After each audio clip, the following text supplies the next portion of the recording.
I grew up learning one simple truth. Life isn't fair. I was born into a family that barely survived each day. My parents worked themselves to exhaustion just to keep food on the table. Dreams weren't something we chased. They were something we buried. At the time I became an adult, nothing had changed. Bills kept stacking, jobs kept disappearing, hope kept shrinking. And then, the last thing holding me together fell apart. She left me, said she was tired of struggling, tired of waiting for a future that might never come. She found someone richer, someone stable, someone who could give her the life I couldn't. I didn't even blame her. I just felt empty. So I did what people like me always do when life closes in. I drank. That night, I sat with the only friends who still stuck around. Cheap alcohol, loud laughter hiding quiet pain. We drank like tomorrow didn't matter. Honestly, I think part of me hoped it wouldn't. Then everything went black.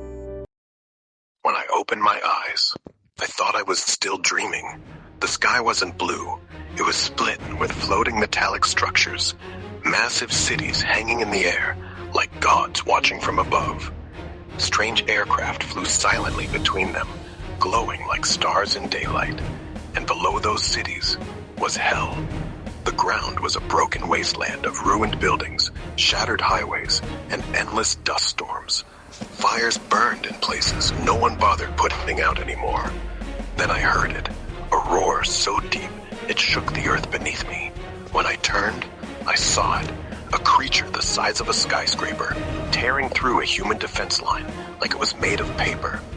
Soldiers fired glowing weapons, machines launched missiles, energy shields shattered like glass. It didn't matter. The beast crushed everything. And that's when I realized something terrifying. No one noticed me.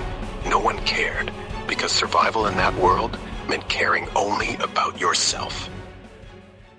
I ran. I didn't know where I was going. I just ran until my lungs burned, and my legs felt like they would collapse. The city ruins became my shelter. The shadows became my hiding place. But danger wasn't just the giant beasts. They left behind something worse. Smaller creatures, twisted, mutated monsters that crawled through broken streets and hunted anything weak enough to catch. They moved in packs, fast, hungry, relentless. I nearly died my first day, then my second. By the third day, hunger became more painful than fear. Water was almost impossible to find. Food was rarer than hope. Every step felt like a gamble between starvation or becoming prey. I thought I wouldn't last a week, and honestly, I probably wouldn't have if they hadn't found me first. They called themselves scavengers, humans who lived on the ground, survivors who scavenged scraps of technology and abandoned supplies just to stay alive another day. They weren't soldiers, they weren't heroes, they were people like me, forgotten by the world above. They showed me the truth about that place. Humans still ruled the sky, living in floating cities filled with advanced technology, clean water, and endless resources. They called themselves nobles. Down below, we lived in what they called the chaos zones, where monsters roamed freely, where resources were scarce, where human life meant almost nothing. The scavengers taught me how to move silently through ruins, how to recognize monster tracks, how to ration water, how to fight when running wasn't an option. Every day was suffering, every night was fear, and yet something inside me refused to give up. Maybe because I had nothing left to lose. But one night, everything changed. While hiding from a swarm of mutated creatures, I felt something burn inside my chest. At first, I thought it was fear.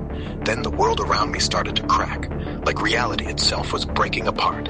Light swallowed everything, and when I opened my eyes again, I was back on Earth, standing in the same alley where I drank with my friends. Alive, safe, impossible. That's when I realized I wasn't trapped in that world. I could travel between them, and if I wanted to survive, I would have to master both, because that world didn't care if I lived, but I wasn't ready to die. Mythbreaker, Episode 1, The World That Doesn't Care If You Live. If you enjoyed this story, like, subscribe, and join Mythos World, because this is only the beginning of the legend.